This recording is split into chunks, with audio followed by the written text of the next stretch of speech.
नमस्कार, मैं हूं आपके साथ मयंक। देखिए, इस वक्त एक बड़ी खबर आ रही है। ईरान ने एक बार फिर इजराइल के ऊपर ज़बरदस्त मिसाइल अटैक किए हैं। देखिए, अभी जो लेटेस्ट खबर आ रही है, ये पिछले कुछ चंद घंटों के अंदर के हमले हम आपको बता रहे हैं। खबर है कि तेल अवीव पर, हाइफा पर एक साथ कई मिसाइलें दाग दी हैं ईरान ने, और ये सब के सब बैलिस्टिक मिसाइल हैं। देखिए, आज हम एक खास बात का यहाँ जिक्र करना चाह रहे हैं कि कल जिस तरह से हमले हुए अमेरिका की तरफ से न्यूक्लियर साइट्स पर ईरान के, उसके तुरंत बाद जो है ईरान की तरफ से पलटवार किया गया इजराइल पर। और इजराइल पर बताया जा रहा है कि कुछ ही घंटों के अंदर 40 से ज़्यादा बैलिस्टिक मिसाइल्स दाग दी गई ईरान की तरफ से। उसके बाद जो बड़ी गौर करने वाली बात ये थी कल कि जो मिसाइल्स हाइफा में गिरी हैं और तेल अवीव में गिरी हैं, ऐसे कई मौके थे जहां पे इसके पहले की सायरन बज पाता, इसके पहले कि लोग शेल्टर्स में जा पाते, उसके पहले ईरान की मिसाइल जो है वो हाइफा पे गिर चुकी थी, तेल अवीव पर गिर चुकी थी, जिससे पूरी आईडीएफ, इजराइल की सेना भी इस बात से हैरान थी, वहाँ के लोग भी हैरान थे कि भाई आखिर सायरन क्यों नहीं बजा।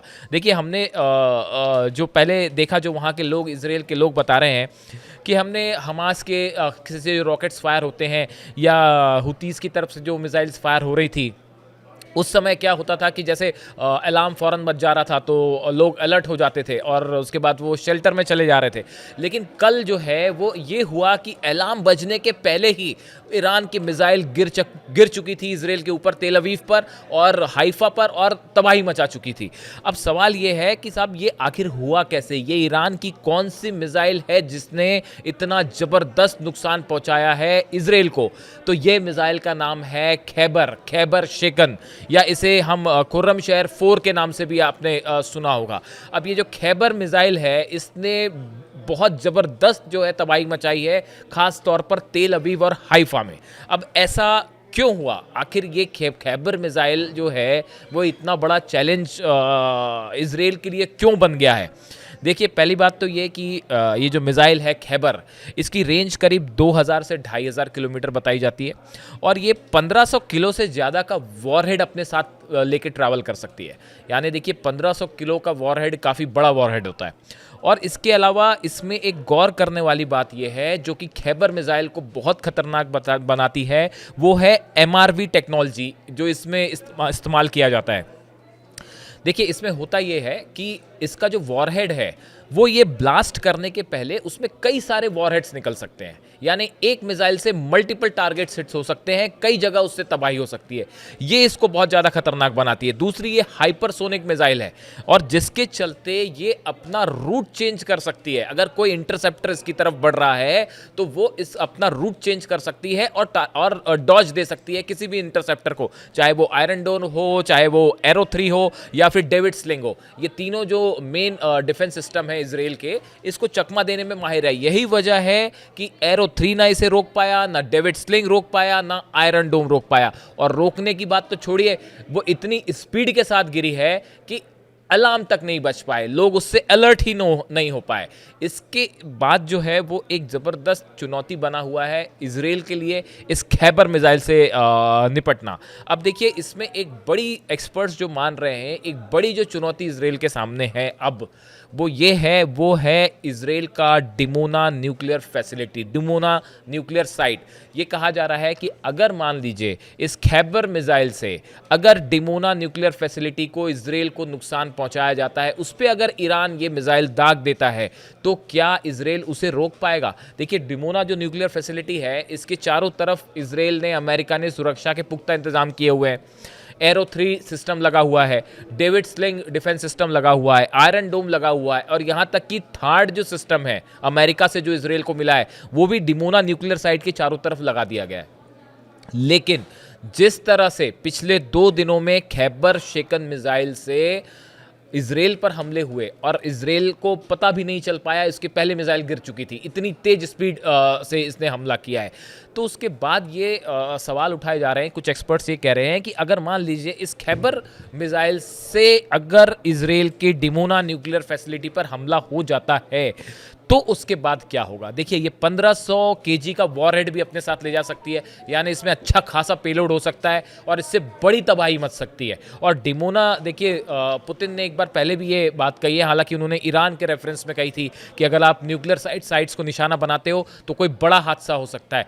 यही बात इसराइल पर भी लागू होती है। अगर इसराइल की न्यूक्लियर फैसिलिटी पर किसी तरह की मिसाइल गिर गई, सेजिल भी गिर गई या खैबर गिर गई, तो इससे बड़ा नुकसान हो सकता है। ये एक बड़ा चैलेंज है इसराइल के लिए।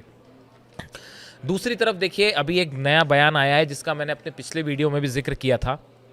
ईरान के जो सर्वोच्च नेता हैं अली खामेनी साहब, इनके सलाहकार हैं अली शामखानी, इनकी तरफ से ये कहा गया है कि हमारे परमाणु स्थलों को तो आपने निशाना बना दिया, लेकिन खेल अभी खत्म नहीं हुआ है। देखिए, एक ऐसा बताया जा रहा है कि एक बड़ी बैठक हुई है ईरान में, जिसमें इनके सर्वोच्च नेता जो हैं अली खामेनी साहब, वो शामिल थे।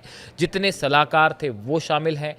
आर्मी चीफ उसमें शामिल थे, एयर चीफ उसमें शामिल थे और नौसेना के चीफ उसमें शामिल थे। और एक बड़ी प्लानिंग की गई है कि कैसे अमेरिका को जवाब देना है आगे और कैसे इसराइल को जवाब देना है। देखिए, एक बात तो तय है कि बिना अमेरिका की सहायता के इसराइल इस मिशन को आगे नहीं बढ़ा सकता। ये बात अब साबित हो चुकी है, ऐसा एक्सपर्ट्स मान रहे हैं। और खुद ट्रंप ने भी कहा था कि भाई, अगर फोर्दो को नुकसान पहुंचाना है तो इसराइल अकेले नहीं पहुंचा सकता। तो अब सीधी सी बात यह है कि इस जंग में इसराइल पर तो ईरान भारी पड़ता दिखाई दे रहा था शुरू में। अब अमेरिका की एंट्री के बाद थोड़े हालात बदले। अब सवाल यह है कि अमेरिका को कैसे जवाब दिया जाए। बताया जा रहा है कि ईरान में एक बड़ी बैठक हुई है जिसमें एक प्लान तैयार किया गया है और आज ही ईरान के विदेश मंत्री जो हैं वो रूस में है, पुतिन से मिल रहे हैं।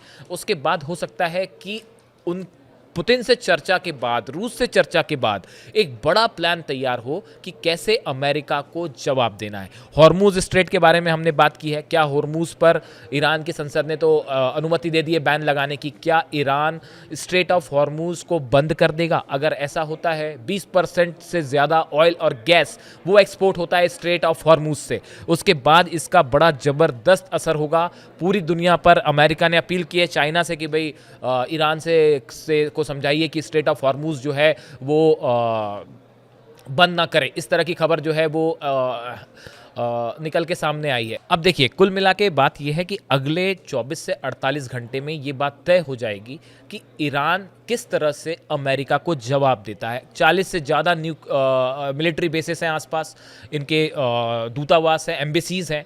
क्या इनके ऊपर किसी मिसाइल से अटैक करने की कोशिश होती है? खास तौर पे सेजिल और खैबर, ये 2 मिसाइल्स हैं जिन्हें माना जा रहा है कि इससे ईरान ज़बरदस्त पलटवार कर सकता है। लेकिन ये तब होगा जब रूस से मुलाकात के बाद क्या तय होता है। ईरान का क्या बताया जा रहा है कि चीन के साथ भी ईरान की चर्चा हुई है इस पूरे मामले को लेकर, और शायद एक कॉमन ग्राउंड पे आने की कोशिश हो रही है कि किस तरह से ईरान को रिप्लाई करना चाहिए। तो इस मामले से जुड़ी जो भी अपडेट होगा वो हम आप तक पहुंचाते रहेंगे। लेकिन फिलहाल इसराइल के ऊपर ईरान के ताबड़तोड़ हमले जारी हैं, जिससे भारी नुकसान इसराइल में हो रहा है फिलहाल।